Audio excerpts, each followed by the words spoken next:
Hello, students. Today we will start another chapter of history, class 10th, first chapter of nationalism in Europe. This is a chapter of social science, history part, and we will learn what is a nationalism and what is behind the thought of nationalism and what type of changes created by the nationalism all in the world and what क्या inspiration मिली इस nationalism से। तो हम इसी चीज़ को इस chapter में पढ़ेंगे। तो हमारा चैप्टर का नाम है the rise of nationalism in Europe, यानी कि यूरोप में राष्ट्रवाद का उदय। तो यहाँ पर आपको पिक्चर्स में जो है काफ़ी सारे जो फ्लैग्स हैं और काफ़ी सारे जो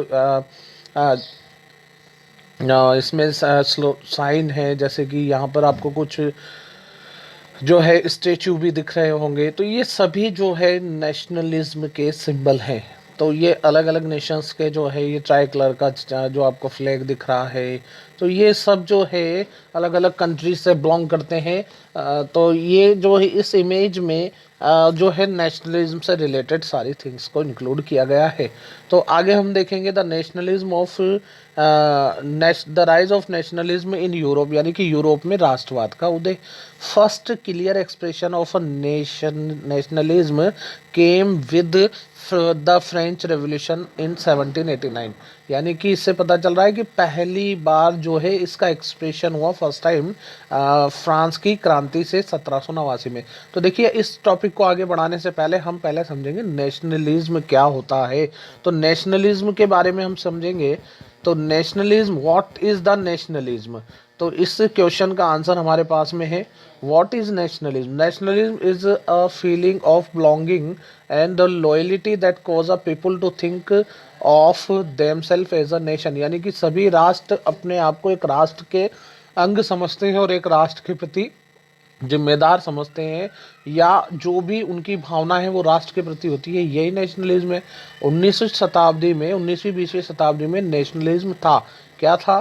पावरफुल फोर्स, यानी कि एक ऐसी शक्ति जिसमें क्या हुआ, create one nation from many spread countries, जो क्या है एक राष्ट्र से कई देशों तक इसका जो है मतलब मेनी सेपरेट कंट्रीज, अलग अलग देशों को जो है इसने एक राष्ट्र के रूप में निर्मित किया। Break one nation up into the many countries, यानी कि जो क्या हुआ कि कई जो राष्ट्र से अलग होकर के अपने आप में एक राष्ट्र बन गए। तो ये जो है अपने देश के प्रति जो भावना है उसी को हम नेशनलिज्म कहते हैं, जिसको हम राष्ट्रवाद कहते हैं। यानी राष्ट्र के प्रति विचार या राष्ट्र के प्रति सोच या देशभक्ति की भावना ही नेशनलिज्म कहलाती है। तो आगे बढ़ते हैं, हम वापस से अपने टॉपिक पे जाते हैं, rise of nationalism in Europe. तो देखिए, राइज इस टॉपिक में हम जो डिस्कस करेंगे, फर्स्ट टॉपिक हमारा था कि हमने देखा कि किस तरीके से जो है पहला जो एक्सप्रेशन वो फ्रेंच के रिवोल्यूशन से हुआ 1789 में। तो the idea of la patrie the fatherland, यानी कि ये जो है नागरिक थे, सिटीजन थे, फादरलैंड थे। Emphasis the notion of United community enjoy the equal right under the constitution. उन्होंने बताया है कि भाई जो है ये एक ऐसा विचार है जिसके कारण से लोगों को इक्वल राइट्स मिले एक संविधान के अंतर्गत। A new French flag a tri colour as a chosen replace former royal standard, यानी कि जो पहले का जो शाही झंडा था उसके स्थान पर फ्रांस का नया जो 3 कलर वाला जो है, आपने देखा होगा प्रीवियस क्लास में, तो वो जो है इस तरीके का झंडा बनाया गया। The estate general was elected by the citizen, जो वहाँ की एस्टेट जनरल थी, जो हमने पढ़ा था, एक कमिटी थी जो एडमिनिस्ट्रेशन या गवर्नमेंट को रन कराती थी। जो वो एस्टेट जनरल जो है अब उसका नाम बदल करके नेशनल असेंबली ऑफ फ्रांस रखा गया, और वहाँ के लोग जो है उसको इलेक्ट करने लग गए। New hymns compose oath were taken and martyrs and were common common innovated in the name of nation, मतलब क्या हो गया, अब वो एक राष्ट्र बन गया और सभी के जो है सभी के राष्ट्र के लिए वहाँ पर जो है हाइम्स वगैरह हो ओथ वगैरह जो है क्या किया गया, कंपोज किया गया। A centralise system of administration word, केंद्रीकृत शासन व्यवस्था का निर्माण किया गया। Uniform system of weight and measure practice, international custom and dues were abolish, जो अंतर्राष्ट्रीय जो भी उनके कस्टम्स वगैरह थे जो उनके बकाया थे उनको एबोलिश किया गया। Regional delicate delicate were discourage and France become a common language, यानी कि फ्रांस की एक कॉमन लैंग्वेज बन गई राष्ट्र की।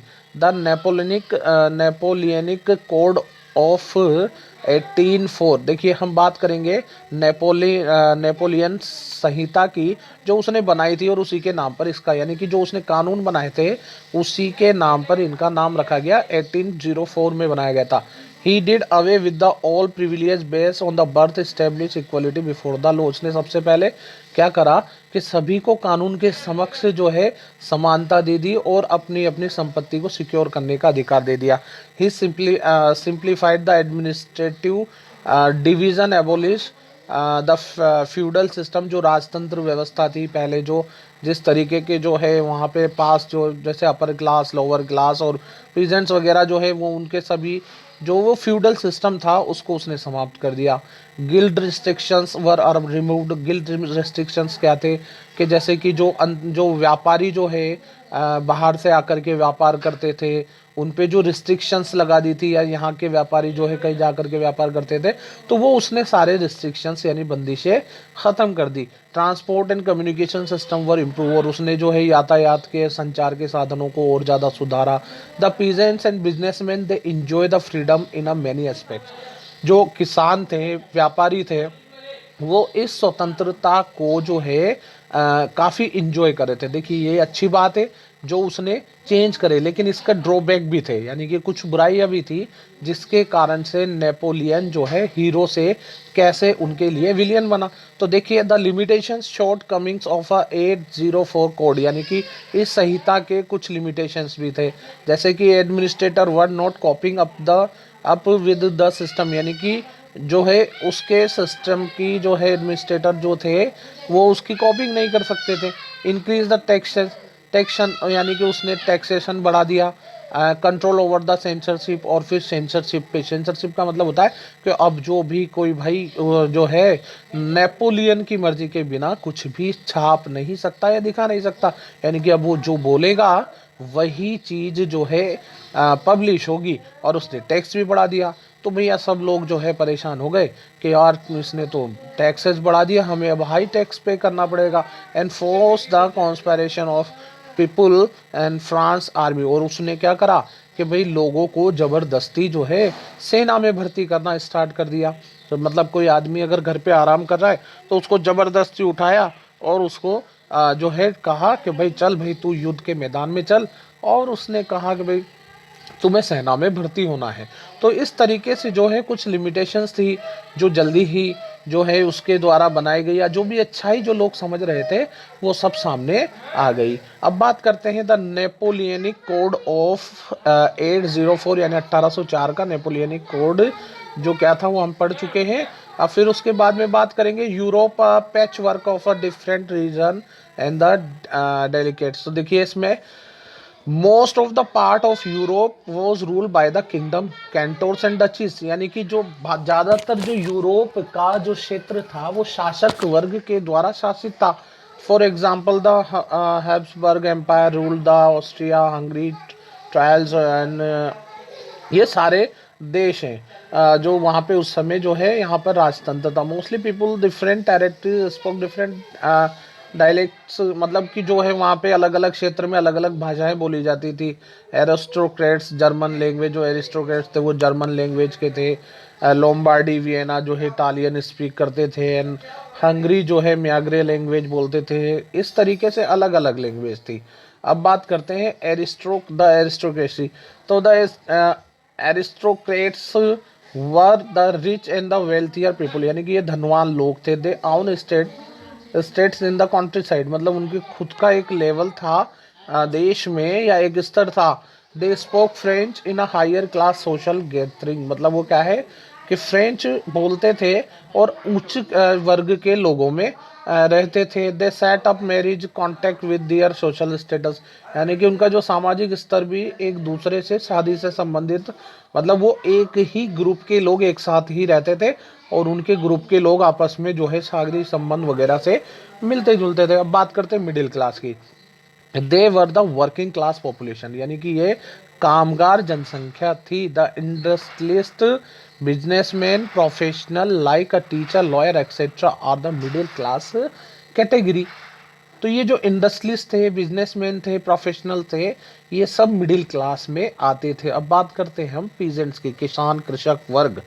तो देखिए, हम किसान कृषक वर्ग की बात करते हैं तो the peasants were smaller farmer, small farmers, इसमें छोटे किसान। They were known as a serf and the वर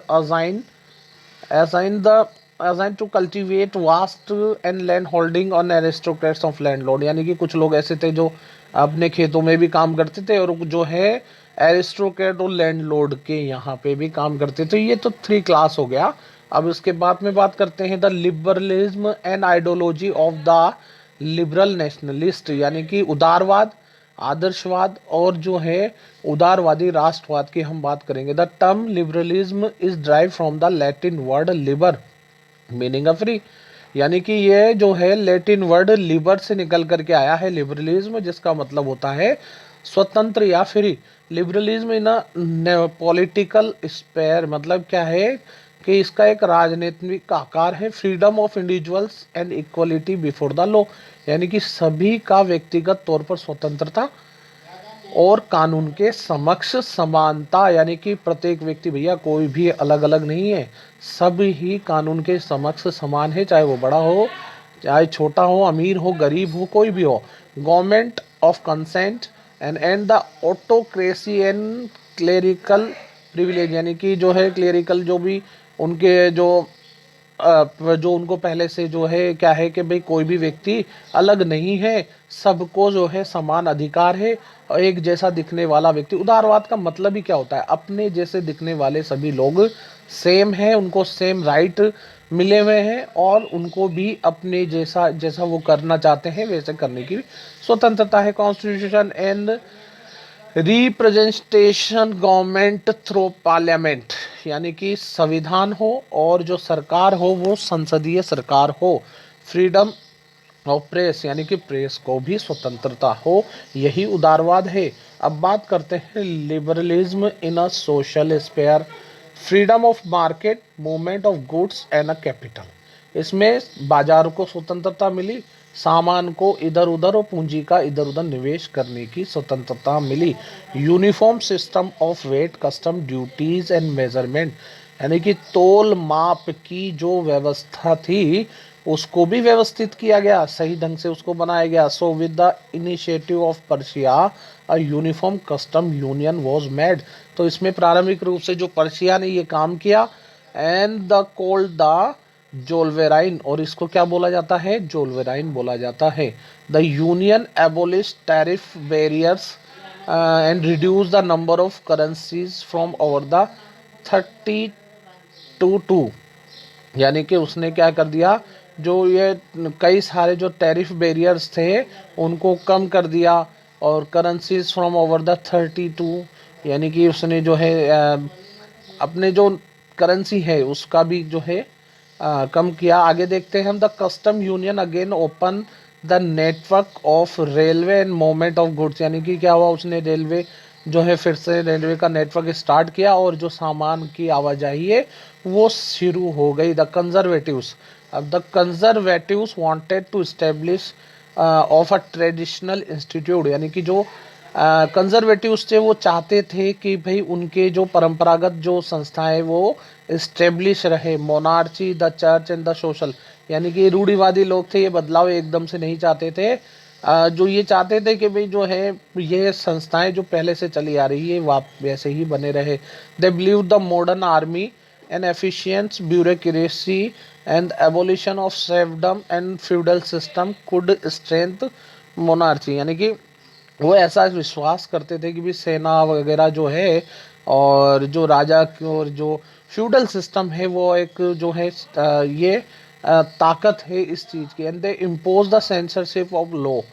वो सेंसरशिप लागू करना चाहते थे, control over the freedom of speech in a newspaper, and criticise the curbed all the activities of liberal and nationalism. वो राष्ट्रवादी के जो गतिविधियां हैं इन अगेंस्ट द मोनार्ची, उसको भी वो क्या करना चाहते थे, रोकना चाहते थे और जो उस पर भी नियंत्रण रखना चाहते थे, एंड उनकी भी बुराइयां करते थे। अब बात करते हैं वियना कांग्रेस 1815।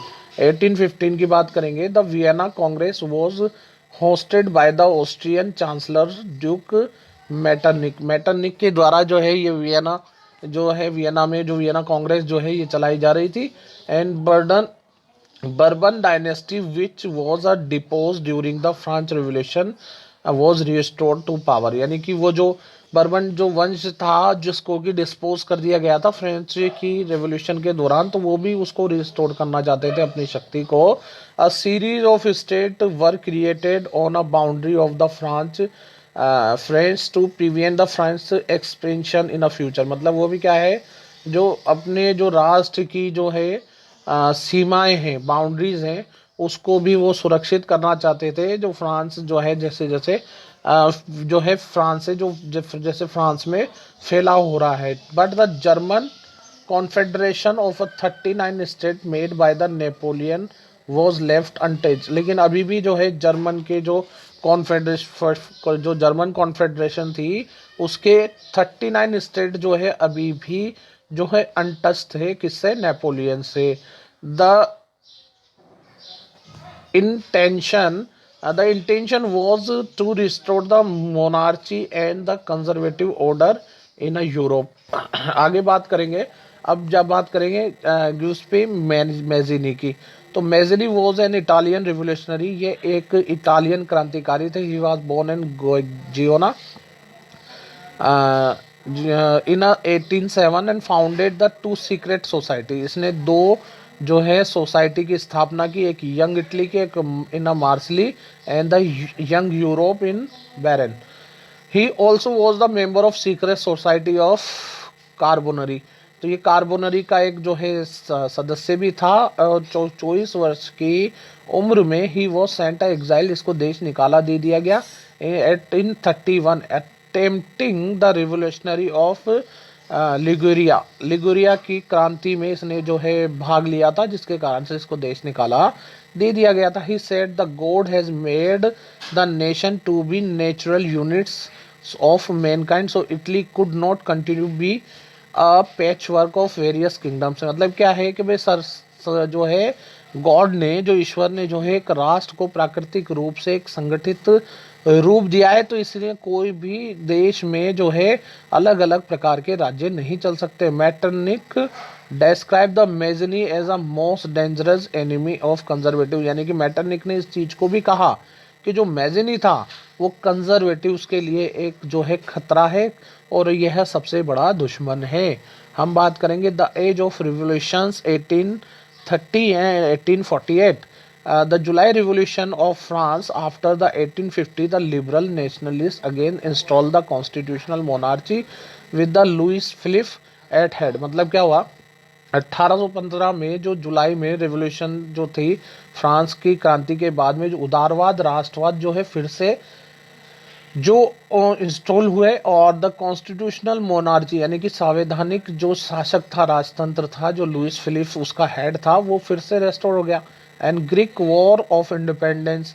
तो Greek was a part of Ottoman empire. जो ग्रीक जो है ओटोमन एम्पायर का जो पार्ट था। The nationalist Greece also wanted to freedom. तो ग्रीक लोग भी जो है उससे आज़ादी चाहते थे। So with the support of many people, जो कई लोगों की सहायता से, जैसे कि Lord Byron organise the fund of fight he war the finally in 1832 with treaty of the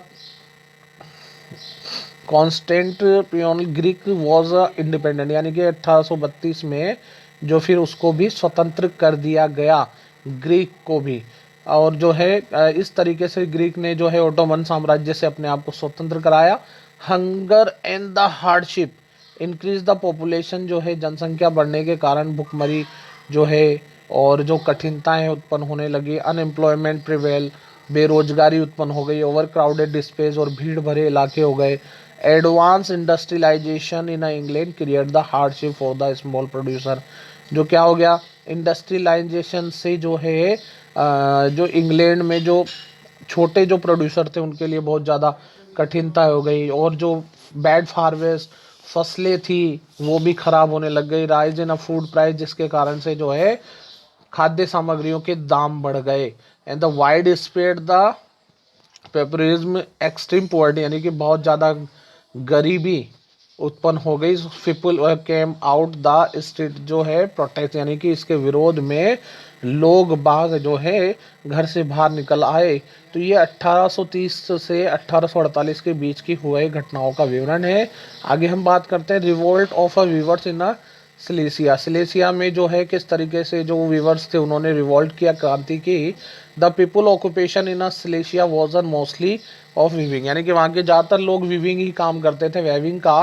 and they got the raw material from the contractor of making a finish good. मतलब क्या होता है, तो वो जो कच्चा माल थे कॉन्ट्रैक्टर से प्राप्त करते थे, उनको फिनिश्ड माल देते थे। But the return they were getting a less wage, लेकिन उनको बहुत कम मजदूरी मिलती थी, तो सारा फायदा तो जो है कॉन्ट्रैक्टर से ले लिया करते थे। On the June 4 June 1845 crowded of weavers attack on the residency of contractor broke the window and panes plunder the cloth। मतलब उनके जो है जो कॉन्ट्रैक्टर थे उनके घर पर उन्होंने अटैक कर दिया, उनको घर से बाहर निकाल दिया और सब कुछ जो है वहाँ पर तहस नहस कर दिया। In a fear of contractor fled away but after the 24 hour again return with the armed army, यानी कि जो है कॉन्ट्रैक्टर उनसे डर के पहले भाग गए थे और भागने के बाद में वापस जो है सेना के साथ दल बल के साथ जो है बंदूकों के साथ वहाँ पे पहुँचे और वहाँ पर उन्होंने जो है सबको गोली से 11 जो वेवर्स से उनको उड़ा दिया, यानी कि उनको मार दिया।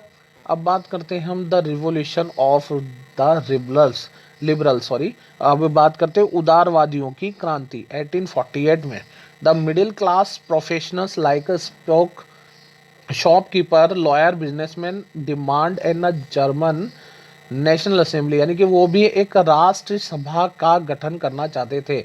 सो the assembly themself in a Frankfurt Parliament on a 1848 with the 1831 the representatives 831 representative, यानी कि 831 जो है रिप्रेजेंटेटिव के साथ में फ्रैंकफर्ट पार्लियामेंट का गठन किया गया, असेंबल हुए फ्रैंकफर्ट में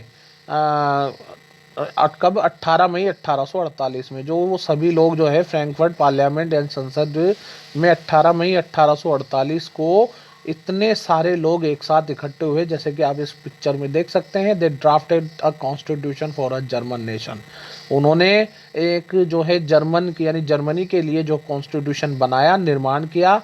and subject to the parliament, और उसमें पार्लियामेंट के विषय भी इंक्लूड किए गए। When he offered the crown of Frederick William fourth, यानी उन्होंने जो है फेडरिक विलियम फोर्थ को जो है क्राउन जो है वो ऑफर किया अंडर द अबाउट टर्म्स, इन सभी शर्तों के साथ।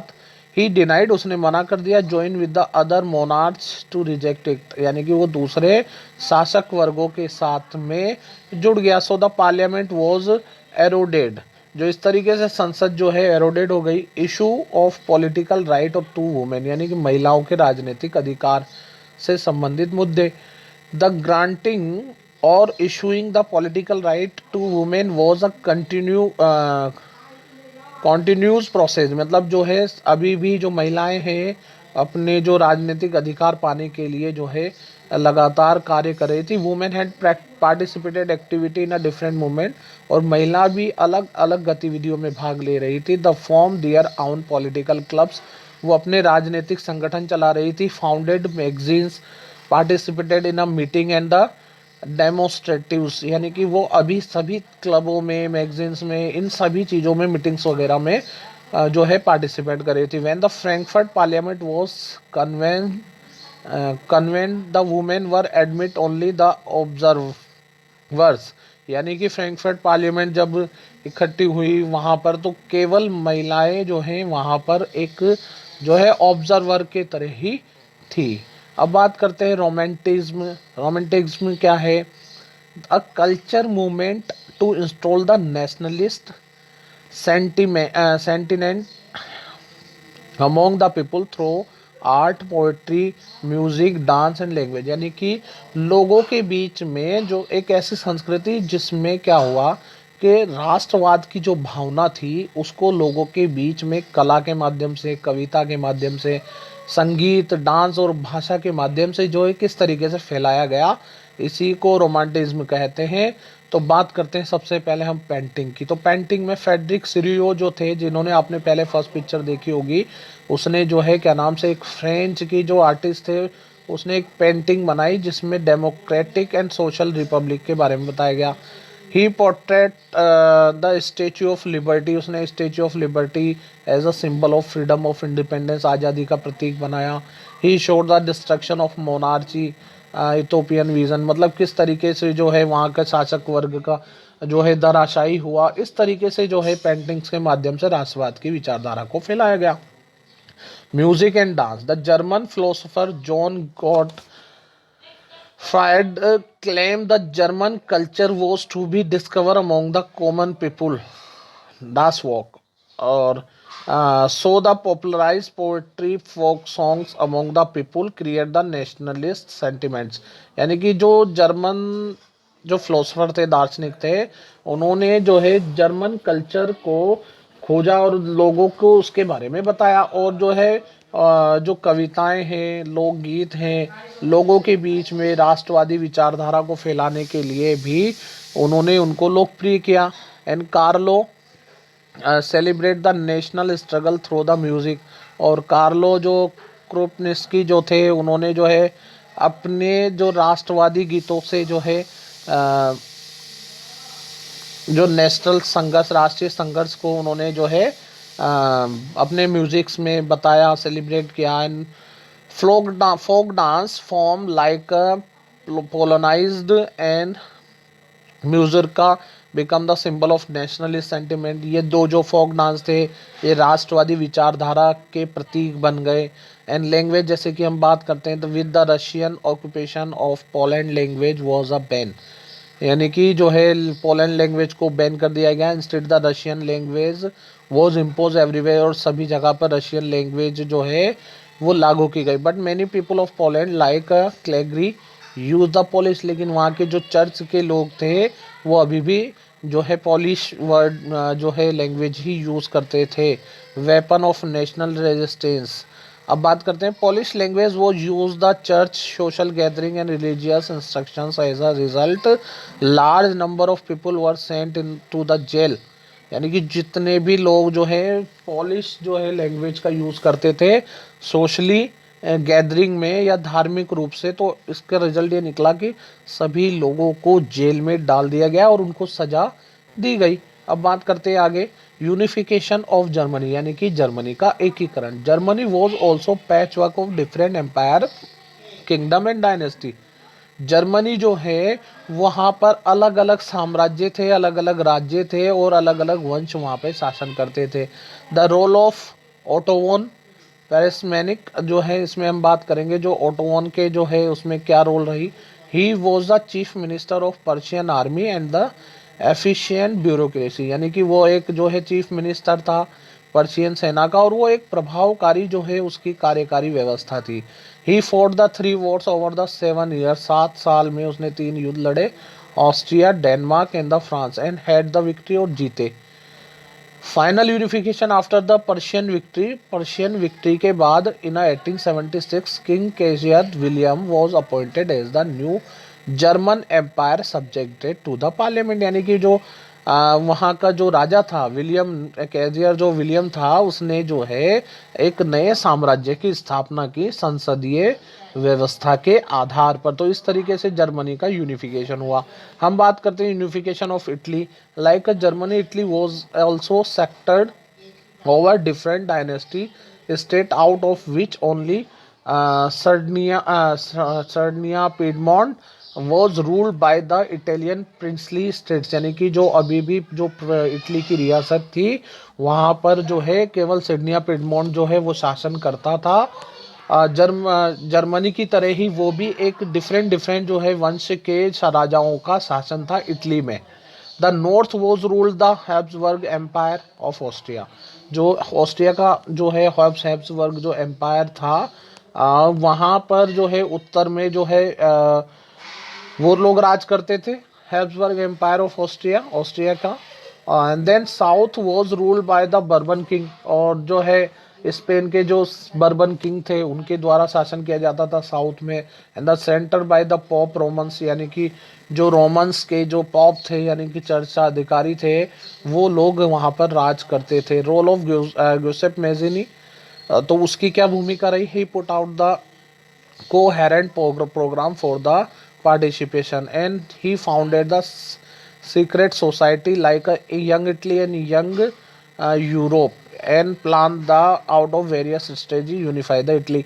तो वो क्या कर रहा था, इन सभी को हटा करके जो ये अलग अलग जो शासन व्यवस्था थी, अलग अलग राज्य जो है थे, इन सबको वो हटा करके उसने क्या करना चाहता था, एक राष्ट्र बनाना चाहता। तो इसके लिए उसने क्या करा, जो सीक्रेट सोसाइटीज बनाई यंग इटली के नाम से और यंग यूरोप के नाम से, और वो अब नई नई नीतियां बनाने लगा इटली को यूनिफाई करने के लिए, यूनिफिकेशन करने के लिए, यानी कि इटली का एकीकरण करने के लिए। जो छोटे छोटे राष्ट्रों में बटा हुआ था वो चाहता था कि इटली एक ऐसा राष्ट्र बने जहां पर एक ही शासन व्यवस्था हो। अब इसके बाद में बात करते हैं रोल ऑफ कावूर। कावूर की बात करते हैं। Cavour was neither a Democrat nor a revolutionary but made the great contribution or the unification of Italy। वो ना तो डेमोक्रेट था यानी लोकतांत्रिक था, ना ही क्रांतिकारी था। वो उस फिर भी उसका जो है इटली के एकीकरण में बहुत महत्वपूर्ण योगदान था। Influential the member of educated Italy, यानी कि वो क्या है, शिक्षित लोगों में से था। He spoke the French better than Italian, जबकि वो क्या है, इटली से भी इटालियन से ज़्यादा बेहतर जो है फ्रेंच बोलता था। He was able the set a diplomatic alliance with the France. He was success the defeating the Austrian force, और उसने क्या है कि जो फ्रांस के साथ में गठबंधन कर जो है उसके साथ में साथ दोस्ती कर जो है ऑस्ट्रियन आर्मी को हरा दिया। और गैरीबाल्डी कौन था? तो Garibaldi also join the movement of Cavour. Garibaldi ने भी कावूर का जो है मूवमेंट में शामिल हुआ। And with the support of local peasants, और इटली के जो स्थानीय किसान थे उनका साथ लेकर के he success the driving away the Spanish ruler from the Italy, और उसने जो बर्बन जो डायनेस्टी के जो स्पेनिश रूलर थे उनको इटली से मार भगाया। And fourth final verification 1861 Victor Emmanuel was proclaim as a king of unified Italy. Emmanuel second को 1861 में जो है यूनिफाइड इटली का शासक बनाया गया। The common peasants of Italy thought Italia has a wife of victory Emmanuel, और उनका इटालिया का मतलब जो इसका नाम रखा गया इटली का, तो इटालिया जो है उसकी पत्नी थी इटालिया, उसी के नाम पर इस देश का नाम भी रखा गया, ऐसा सोचते थे वहाँ के किसान। यूनिफिकेशन ऑफ ब्रिटेन, ब्रिटेन के यूनिफिकेशन की बात करते हैं।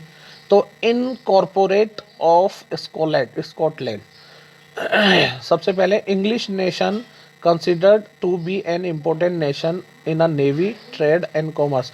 जो इंग्लिश राष्ट्र थे वो जो है ऐसे जो है सेना के लिए, व्यापार के लिए और वाणिज्य के लिए ही जाने जाते थे। So they wanted annexed Scotland with the British isles. जो क्या हुआ कि इसीलिए जो स्कॉटलैंड जो ब्रिटिश को जो है अपने अंडर कंट्रोल करना चाहते थे, क्योंकि उनकी एक इकोनॉमिकली जो है उनकी बहुत महत्व था।